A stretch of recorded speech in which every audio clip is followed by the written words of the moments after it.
Welcome back, dosto. Let us now derive a very important equation in the study of electrochemistry, which is known as Nerst equation. Nerst equation हम लोग ये वाला equation है जो कि derive करेंगे, and let us see why do we need this Nerst equation. As the name suggests, ये scientist Nernst ने निकाला था, इसीलिए हम लोग इसको नर्स्ट इक्वेशन बोलते हैं, और ये हम लोग का गैल्वेनिक सेल के लिए यूज होता है. हमने गैल्वेनिक सेल ऑलरेडी देखा है बहुत बार. हमारे पास एनोड पे होता है जिंक इलेक्ट्रोड और कैथोड पे होता है कॉपर इलेक्ट्रोड. जिंक रॉड है वो डिप्ड है जिंक सल्फेट सॉल्यूशन में, कॉपर रॉड है वो डिप्ड है कॉपर सल्फेट सॉल्यूशन में. वायर से हमने कनेक्ट कर दिया, बीच में एक बल्ब या वोल्ट मीटर लगा देंगे ताकि हमें समझे कि उस सर्किट में करंट है. सर्किट को कंप्लीट करने के लिए हम एक सॉल्ट ब्रिज का भी यूज करते हैं.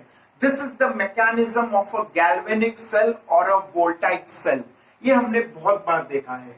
अब इस सेल का अगर ईएमएफ का बात करें तो EMF of this cell is denoted by E cell. Symbol क्या है? ई सेल, मतलब ईएमएफ ऑफ सेल. अगर हमारे पास स्टैंडर्ड कंडीशंस है, मतलब जैसे 25 डिग्री सेल्सियस है, ये जिंक सल्फेट सॉल्यूशन 1 मोलर है, कॉपर सल्फेट सॉल्यूशन 1 मोलर है, all standard conditions. The molarity of the solution 1 molar, concentration of the solution, temperature of the system जो है वो 25 डिग्री सेल्सियस है. We call this standard state and the EMF in that state is called, denoted by the symbol E naught cell. E naught cell है ये standard conditions का EMF है. E cell है वो नॉन स्टैंडर्ड कंडीशंस का EMF है. जैसे temperature अगर 25 नहीं है, 30 डिग्री, 35 डिग्री, कोई और टेम्परेचर है अदर देन 25 डिग्री सेल्सियस, और हमारा सॉल्यूशन का कॉन्सेंट्रेशन अगर 1 मोलर की जगह और कुछ है तो हम ई सेल नोटेशन यूज करेंगे, और अगर स्टैंडर्ड कंडीशन है तो ई नॉट सेल सिंबल यूज करेंगे. So we want to basically get a relation between standard conditions and non-standard conditions. Non-standard condition में हमारा EMF E cell होता है, that is at any other temperature other than 25 degree Celsius, या फिर हमारे पास वहां पे concentration 1 molar solution के होने के बजाय और कोई concentration होंगे. So that is the non-standard condition. We are relating the non-standard EMF E cell with the standard EMF E naught cell, and this equation is very important, which is known as Nerst equation. The relation between non-standard and standard is given by E cell is E naught cell minus 2.303 RT upon NF log to the base 10 cube, where the parameters here are E cell is the EMF of cell in non-standard conditions, E naught cell is the EMF of cell in standard conditions, which is 25 degree Celsius temperature and 1 molar concentration of each of the electrode solutions. Then here R is gas constant, जिसका value हमें याद है 8.314 SI units. T is temperature in Kelvin units. Q here is reaction quotient, जो कि हम लोग ने chemical equilibrium में देखा है. Q denotes reaction quotient, which means it is the concentration of products raised to their stoichiometric coefficients upon concentration of reactants raised to their stoichiometric conditions, stoichiometric coefficients at any time t. किसी भी time t पे अगर हम लोग ये ratio निकाले, the ratio of concentration of product raised to their stoichiometric coefficient upon concentration of reactants raised to their stoichiometric coefficient, it is called as reaction quotient Q. If you are new to this symbol or new to this word reaction quotient, please visit our playlist in which we have chemical equilibrium. In chemical equilibrium, I have explained the meaning of reaction quotient. Reaction quotient Q क्या होता है वहां पे detail में explain किया है. नहीं तो otherwise, if you know chemical equilibrium, this is reaction quotient Q. And here is number of moles of electrons. Number of moles of electrons which are used in the reaction, that is small n. Okay. फिर यहाँ पे F है 1 Faraday. 1 Faraday क्या होता है? 1 Faraday is 96500 coulomb. हम निकालेंगे ये वैल्यू कैसे आया, but for now remember 1 Faraday. Faraday is the unit of charge. It is the charge on 1 mole of electrons and it comes out to be 96,500 coulomb. Okay, 96500 coulomb. Okay, तो ऐसा हमारे पास F symbol भी है. So that is the meaning of this Nerst equation. जो terms है उनके meaning हमने देख लिए. Now let us try to derive this Nerst equation. We understood that Nerst equation gives the non-standard EMF and standard EMF relation by this equation. Okay, so let us see how do we derive this. तो पहले तो उसके लिए हम लोग थोड़ा यहाँ पे थर्मोडायनेमिक्स का थोड़ा कंसेप्ट यूज करते हैं. तो थर्मोडायनेमिक्स से पहले हम लोग फिजिक्स में निकाले थे वर्क डन. ओके, तो 9th स्टैंडर्ड से ही सबने पढ़ा हुआ है. Electric potential is defined as work done per unit charge, ये सबको पता है. If I cross multiply I get W is equal to VQ. V is W by Q, so I'm cross multiplying, W is VQ. अब हम ये charge निकालना चाहें. We want to find the value of charge. Okay, हम लोग charge को NF prove करेंगे. कैसे करेंगे देखो. First of all, I told you what is the charge on 1 mole of electrons. It is 1 Faraday. 1 Faraday which is 96500 coulomb. तो ये कैसे आए ये पहले हम देख लेते हैं. ओके, तो चार्ज ऑन 1 मोल इलेक्ट्रॉन्स मतलब 1 Faraday. तो उसको निकालने के लिए पहले हम 1 इलेक्ट्रॉन पे चार्ज याद करेंगे. The magnitude of charge on an electron is given as 1.6 into 10⁻⁻19 coulomb. अब एक इलेक्ट्रॉन पे इतना चार्ज है तो एक मोल इलेक्ट्रॉन्स पे कितना चार्ज होगा. एक इलेक्ट्रॉन पे इतना कूलम चार्ज है तो एक मोल इलेक्ट्रॉन्स पे कितना चार्ज होगा. तो एक मोल में होते हैं 6.022 into 10⁻23. ओके, तो एक मोल इलेक्ट्रॉन्स मतलब 6.022 into 10⁻23 इलेक्ट्रॉन्स, जो मैंने अप्रोक्सीमेट करके यहाँ पे लिखा है 6 into 10⁻23. और एक इलेक्ट्रॉन पे चार्ज होता है 1.6 into 10⁻⁻19 coulomb. If I multiply these two numbers, I get this value which is 9.65 into 10⁻⁴, which corresponds to 96,500 coulomb. Hence, we can say charge on 1 mole electrons numerically equals 96,500 coulomb, which is called as Faraday.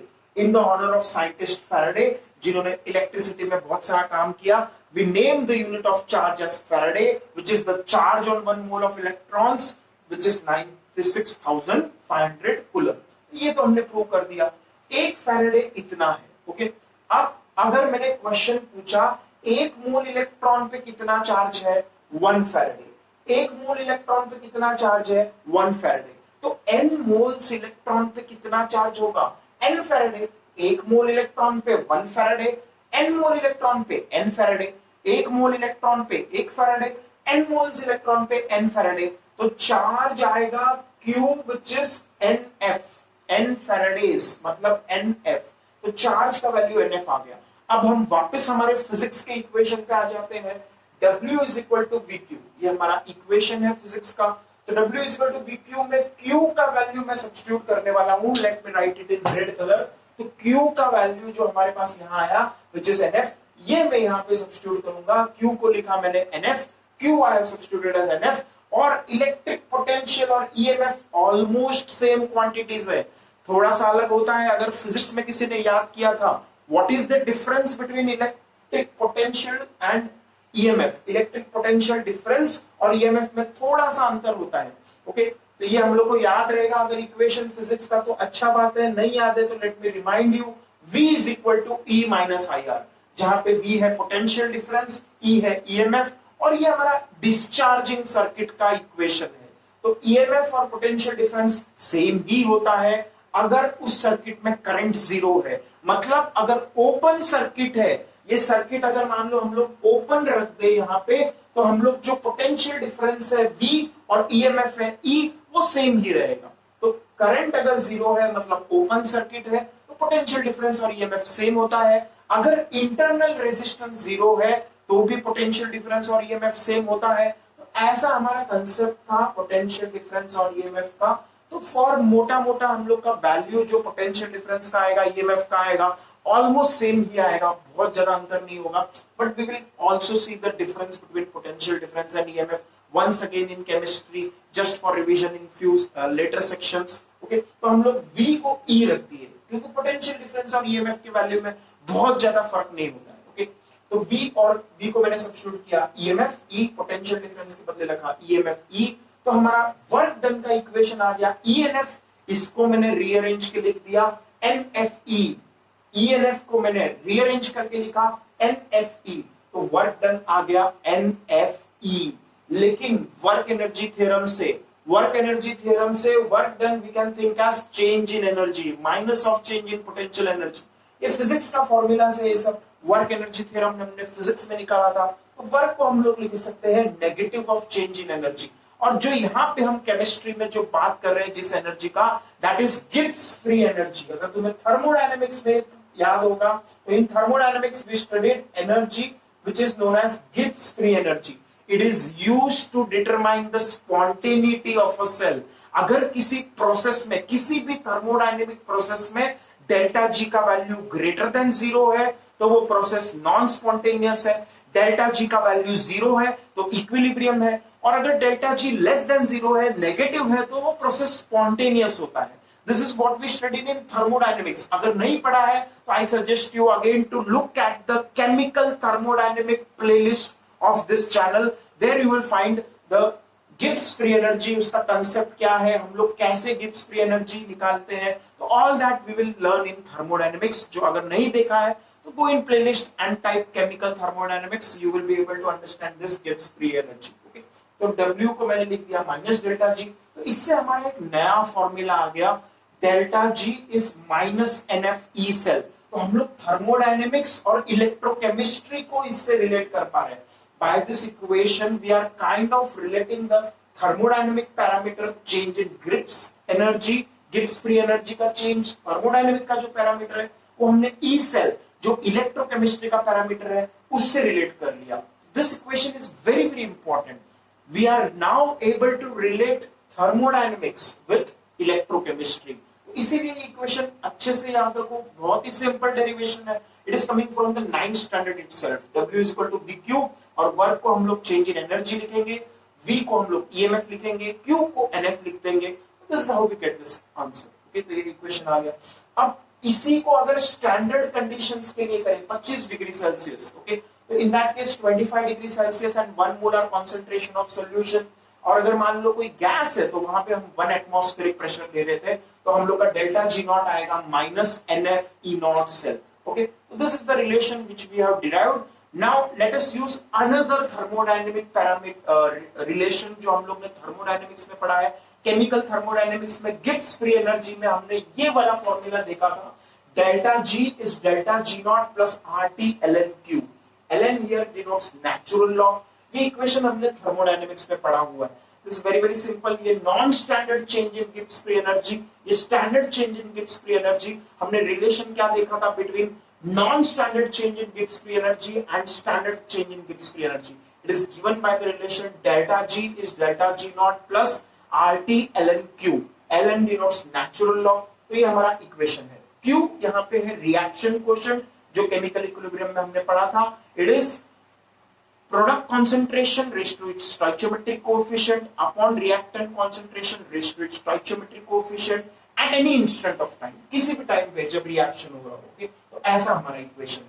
अब हम लोग यहां से ये delta G का value यहां put करेंगे, यहां से डेल्टा जी नॉट का वैल्यू यहां पे पुट करेंगे. So we will get delta G as minus NF E cell, delta G not as minus NF E not cell and RT ln Q we keep as it is.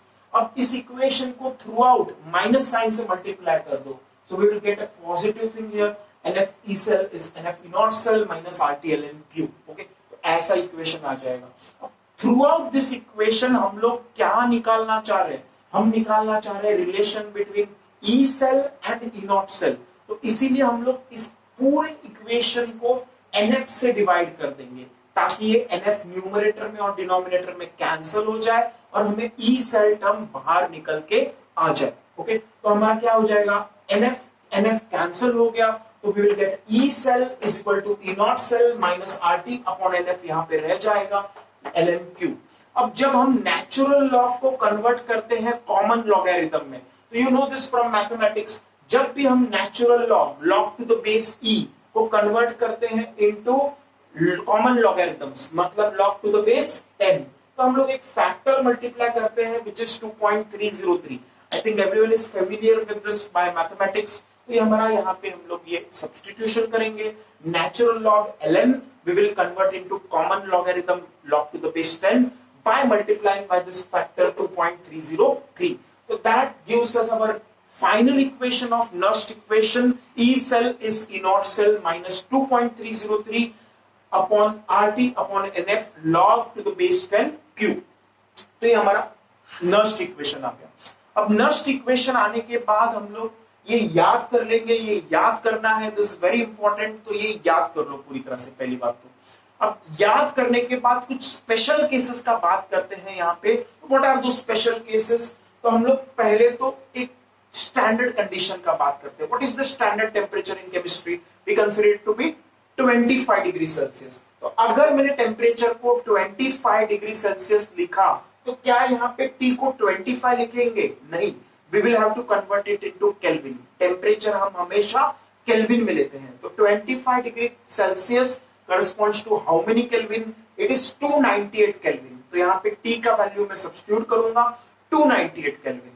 R is gas constant, उसका value भी हमें पता है 8.314 in SI units. तो 8.314 R होगा, T 298 Kelvin होगा, N number of electrons है वो तो हमें रिएक्शन के बेसिस पे ही पता चलेगा कि कितने रिएक्शंस यहां से वहां हो रहे हैं उस रिएक्शन में। Okay, how many moles of electrons are involved in that reaction. Okay, तो वो तो रिएक्शन पे पता लगेगा।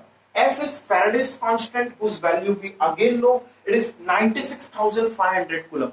If I substitute the values of the known quantities and I do the calculation, it will come out to be 0.0592. अगर मैंने 2.303 लिया, इसको मल्टीप्लाई किया 8.314 से, मल्टीप्लाई किया 25 डिग्री सेल्सियस मतलब 298 केल्विन से, डिवाइड किया फैराडेज कांस्टेंट व्हिच इज 96,500 से, what we end up on calculation is this value 0.0592 at 25 degree Celsius. तो इसीलिए इसी इक्वेशन को हम अलग फॉर्म में भी लिखते हैं। अगर 25 डिग्री सेल्सियस टेम्परेचर है तो we write it as E cell is E naught cell minus 0.0592 upon small n log to the base 10 Q. फिर वो इक्वेशन में E cell और E naught cell में क्या फर्क होगा? That will be due to the difference in concentrations. मान लो E cell में हमारा concentration of solution है, इलेक्ट्रोड के solution का 1 मोलर के बजाय 2 मोलर है, 3 मोलर है, या मान लो कोई गैस इन्वॉल्व है, गैस इलेक्ट्रोड इन्वॉल्व है, तो वहां पे हम pressure of gas instead of standard value which is 1 atmosphere हमने 2 एटमॉस्फेयर लिया, 3 एटमॉस्फेयर लिया है, तो वो नॉन स्टैंडर्ड कंडीशंस के करस्पॉन्डिंग होगा। The pressure will correspond to non standard condition if it is not 1 atmosphere और 1 bar, then in that case we will use the symbol E cell। Okay, और अगर मान लो स्टैंडर्ड कंडीशंस है तो वो E naught cell है। So now we will have a relation between the non-standard, which is non-1 molar or non-1 atmosphere wala conditions, and E naught cell, which is 1 atmosphere wala condition for gas electrode and 1 molar solution for जो हम लोग का metal electrode, non-metal electrode है ऐसे, तो वहां पे हम लोग 1 molar solution लेंगे। तो ऐसे हम लोग ये relation निकाल सकते हैं, but this value is only valid at 25 degrees Celsius। और कुछ स्पेशल केसेस इस इक्वेशन के हम डिस्कस करेंगे, जैसे अगर मान लो ये रिएक्शन जो हो रहा है, यहाँ पे ऑक्सीडेशन ऑफ जिंक हो रहा है, यहाँ पे रिडक्शन ऑफ कॉपर हो रहा है, zinc is gaining electron, sorry zinc is losing electron, so we can write Zn giving Zn plus 2 electrons. Copper is gaining electrons, so we can write Cu plus 2 electron giving Cu. दोनों reactions को हम add कर देंगे तो हमारा final reaction आ जाएगा Zn plus Cu plus 2 giving Cu plus Zn plus 2।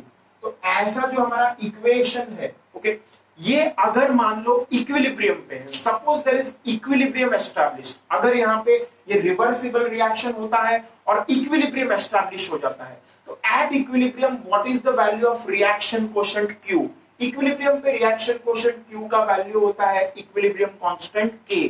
Chemical equilibrium में हमने ये पढ़ा है, reaction quotient equals equilibrium constant If the reaction is at equilibrium, that means rate of forward reaction equals rate of backward reaction. अगर rate of forward reaction और rate of backward reaction equal है तो हम बोलेंगे equilibrium establish हो गया है, and at equilibrium we consider reaction quotient to be equal to equilibrium constant.